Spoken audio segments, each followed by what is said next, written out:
sudah bertemu lagi di minggu kedua ya. Kali ini kita sudah memasuki tema 2, subtema 2, pembelajaran PPKN. Apa yang akan kita pelajari hari ini? Kita akan mempelajari apa saja aturan bermain di rumah serta aturan bermain di rumah teman. Siapkan alat tulis kalian, BBD kalian, serta buku tulis kalian. Kita awali pelajaran PPKN dengan baca basmalah bersama. Bismillahirrahmanirrahim. Sudah sarapan belum? Saya yakin kalian sudah sarapan ya. Tetap semangat ya, walaupun pembelajaran kali ini tidak dengan Zoom, tetapi melihat video pembelajaran dari Usmi. Kita mulai saja, siapkan BBD kalian. Nah, di pembelajaran yang lalu ketika kita Zoom, Ustazah sudah membacakan surah An-Nisa ayat 59 tentang aturan. Bagaimana artinya? Ingat Kak? Waktu itu saya bilang, wahai orang-orang yang beriman, taatilah Allah, taatilah Rasul, serta ulil amri di antara kalian atau para pemimpin kalian, serta aturan-aturan yang ada misalnya di rumah. Pemimpinnya siapa? Ayah. Di sekolah, pemimpinnya siapa? Ada kepala sekolah, ada ustadz ustazah, ya toh. Di jalan, pemimpinnya siapa yang mengatur lalu lintas jalan? Misalnya Pak Polisi. Nah, itu dalam surat An-Nisa ayat 59. Ya ayyuhalladzina amanu atiullaha wa atiur rasulah wa ulil amri minkum. Nah, diulang-ulang terus ya nanti bab tentang aturan. Suratnya An-Nisa ayat 59. Perhatikan gambar pada slide itu. Ada percakapan antara Beni, Tiur itu kakaknya Beni serta ibu mereka. Waktu itu Beni dan Tiur sedang bermain simpai. Tahu kan simpai ya?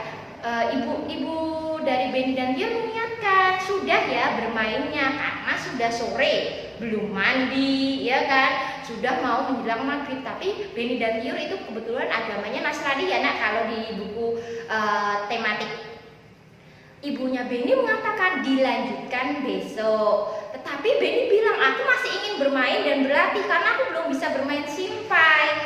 Iya nak, besok lagi. Nah, ibunya Beni mengatakan kalau bermain dari gambar tersebut jangan sampai lupa waktu. Kalau memang waktunya makan ya makan.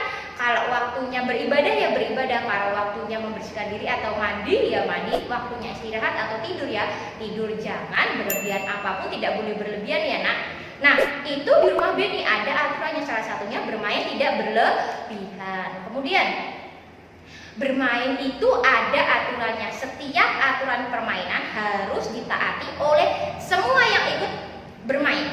Kemudian jika aturan dipatuhi, permainannya pasti akan berjalan lancar, menyenangkan, tidak ada yang bertengkar.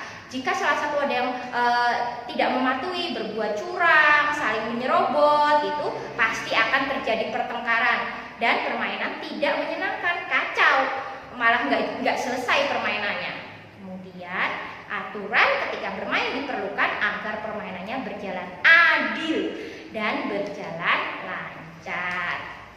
Kemudian apa sih aturan ketika bermain di rumah? Satu, yang pasti kalian harus rukun ketika bermain, baik dengan saudaramu ataupun temanmu yang berkunjung ke rumah. Kemudian tidak bertengkar. Sudah rukun tidak bertengkar. Kalau seperti itu permainan pasti akan menyenangkan. Kemudian tidak berlebihan ketika bermain, misalnya bermain air seperti itu. Ada Beni dan Edo yang bermain pistol air, tetapi kalau terlalu berlebihan mengenai mata, nah itu juga berbahaya. Kemudian kalau bermain juga harus jujur, tidak curang. Misalnya antrianmu ya ikuti antrianmu, misalnya giliranmu ya giliranmu, tidak menyerobot, tidak bilangnya aku belum. Nah, kemudian tidak boleh lupa waktu seperti yang diingatkan oleh Ibu Beni dan Tiur. Saatnya beribadah ya beribadah. Jika bermain ke rumah teman juga tidak boleh lupa waktu. Jangan sampai malam. Saatnya beribadah, saatnya pulang sore mandi ya pulang dan berpamitan kepada tuan rumah. Kemudian ketika kamu bermain ke rumah teman, apa saja aturannya? Yang pertama, kamu harus mengetuk pintu dan mengucapkan salam.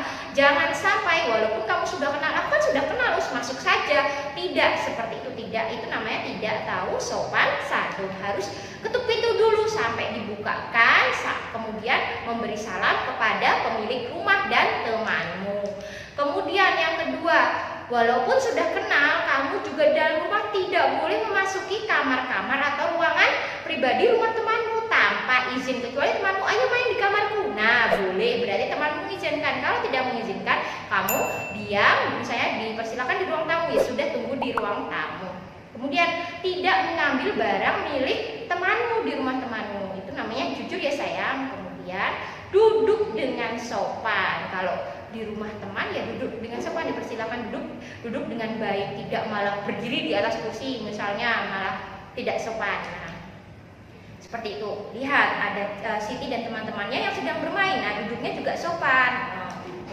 Kemudian yang kelima, ketika ada ayah dan bunda temanmu menyapa, ya kamu harus menyapa juga, menyapa dengan kata-kata yang sopan dan santun, senyum. Malah ada ayah dan bunda temanmu keluar menyapamu, kamu diam, tidak menjawab, tidak seperti itu ya sayang. Yang terakhir, ketika sudah bermain, kamu juga harus merapihkan. Jangan, itu kan mainan temanku saja yang merapikan. Tidak seperti itu, karena bermainnya bersama, jadi merapikannya juga bersama-sama. Jangan lupa, jika ada sampah yang berserakan setelah bermain, kamu harus membuangnya ke tempat sampah. Jangan ditiru perilaku seperti gambar, membuang sampah tidak pada tempatnya. Juga tidak bermain sampai larut malam. Besok libur, gak apa-apa aku main. Ya kecuali kalau kamu izin menginap ya, tidak apa-apa. Tapi kalau memang tidak menginap, ya waktunya paling jam 4 lah. Jam 4 atau setengah 5 waktunya pulang, ya pulang. Karena kan belum mandi ya, dan yang Islam belum sholat asar misalnya. Nah, ketika akan pulang juga harus berpamitan kepada tuan rumah. Seperti pada gambar, ada Udin yang berpamitan pada keluarga Edo setelah bermain di rumah Edo. Itulah 9 aturan bermain di rumah teman. Aturan bermain wajib ditaati oleh semua anggota yang ikut dalam permainan. Dalam permainan kelompok ada aturannya. Permainan kelompok misalnya gobak sodor, ya kan? Misalnya sepak bola. Nah, itu ada aturannya. Masing-masing pemain tidak boleh berbuat semaunya sendiri, nanti malah akan terjadi baku hantam, perselisihan atau perkelahian antar pemain. Selanjutnya dari materi tersebut kalian akan melakukan aktivitas, yaitu mengerjakan kuis PPKN KD 3.2 dengan memberi tanda centang untuk gambar yang mematuhi aturan bermain, atau tanda silang untuk gambar yang tidak mematuhi aturan bermain. Kamu beri ya, misalnya seperti ini. Mana? Ustazah tunjukkan salah satu yang tidak mematuhi aturan bermain. Nah, ini dia. Membuang sampah pada tempatnya. Nanti kamu beri tanda silang. Kemudian ada Udin yang membantu Edo ketika terjatuh ketika bermain. Itu mematuhi aturan, membantu teman, itu dicetak. Untuk gambar-gambar lainnya kalian coba kerjakan sendiri ya. Jika ada yang belum paham, kalian bisa tanyakan Usbi melalui WhatsApp. Selanjutnya jika sudah selesai, kalian boleh mengerjakan soal pada pengayaan. Demikian pelajaran dari Usbi kali ini. Ustazah minta maaf kalau ada salah. Sampai jumpa pada pembelajaran berikutnya. Tetap patuhi protokol kesehatan dimanapun kalian berada, dan tetap melaksanakan 5M. Apa saja saya? Mencuci tangan, menjaga jarak, memakai masker, menghindari kerumunan, dan mengurangi mobilitas. Apa tak us mengurangi mobilitas? Mengurangi bepergian keluar rumah. Sampai jumpa ya, sampai pada pelajaran berikutnya. Ayo kalam, astagfirullahaladzim. Wassalamualaikum warahmatullahi wabarakatuh.